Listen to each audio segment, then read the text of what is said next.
I want you to notice that our method, KM Builder's method of installing siding where it butts up, is different than what you'll find a lot of times.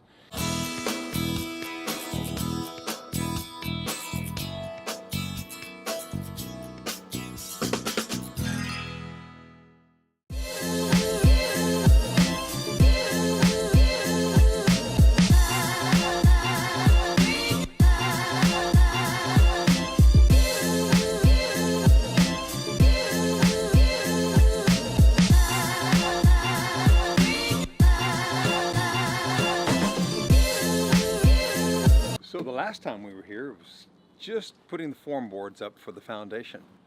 Now you can see the foundation's been poured, little details like the AC line extended, and we have a temporary door in here which we'll go inside in just a little bit and show you footage of the inside. This is a addition that is a master closet, a walk-in master closet. It's pretty big.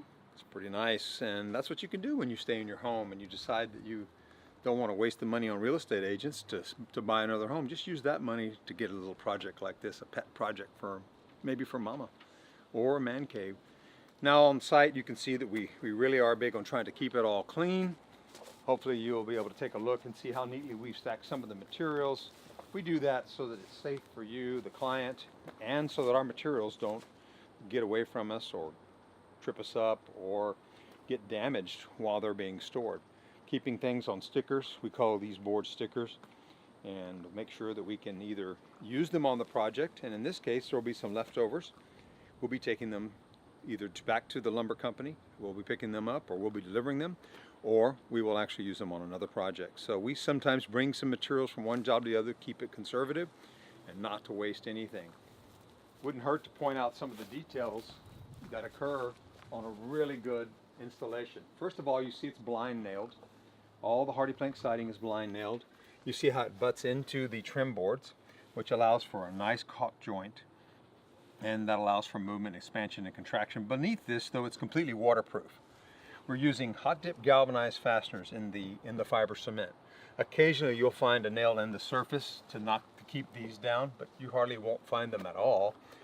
Even if you do, once it's painted, you'll never notice them. So you get this seamless look that we really want to achieve. Fiber cement materials mean that nothing is going to rot. You can put this siding on and then use softwood trims, and eventually they're going to rot out on you, so we don't want that to occur. This is a good place to have some real wood siding or some OSB smart board, or if you like, the fiber cement on the soffit, the under part. And what we're also looking at is fiber cement on the eaves. That's where you get the wear. What happens under here is not nearly as important. You're not going to get water under there, and you're not going to have a roof leak, so that's not an issue. But then we continue over, and I want you to notice that our method, KM Builder's method of installing siding where it butts up, is different than what you'll find a lot of times. It is a James Hardie approved method. If you look closely at this joint here, Justin will zoom in on this, and you'll see the tightness of every joint. Look how tight those joints are.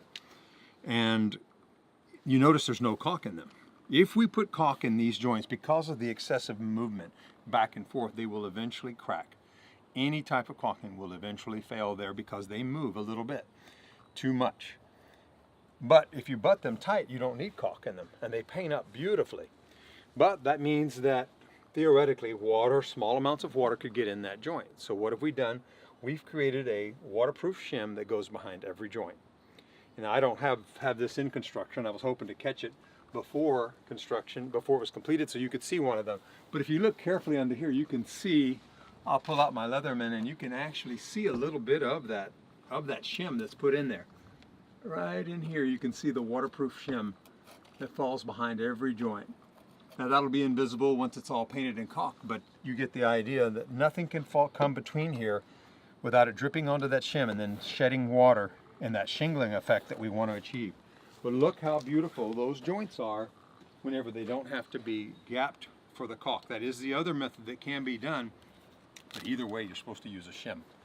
And if you use a waterproof shim, then you don't have to worry about caulking failing later on. We're interested in the long-term, low maintenance, which can be achieved with this product. Of course, once you paint this, it's incredible how well the paint adheres to these fiber cement products. But if you've got a caulking issue that keeps reoccurring, then that's not so much of a low maintenance anymore. So we'll be making the stone tie in neatly. This is the guideline for where the stone will finish out. And it'll create a very straight edge. You don't do it the other way around, which is do the stone and then try to custom cut something like this. That's never going to work. The right way to do it is this way. Put the trim in, let your mason come in and finish it out perfectly to a nice straight line. Same is true of the soffits. They will be mortaring up to that and it will all look perfect when it's done. So let's go inside. So this is not a complicated room addition, but since it's one that is in the right stage, it doesn't hurt to show a few things that are done commonly in our room additions and that are done in proper room additions. One of the things you notice is that we had to build down from the roof. First of all, I'll point out that it is radiant barrier decking.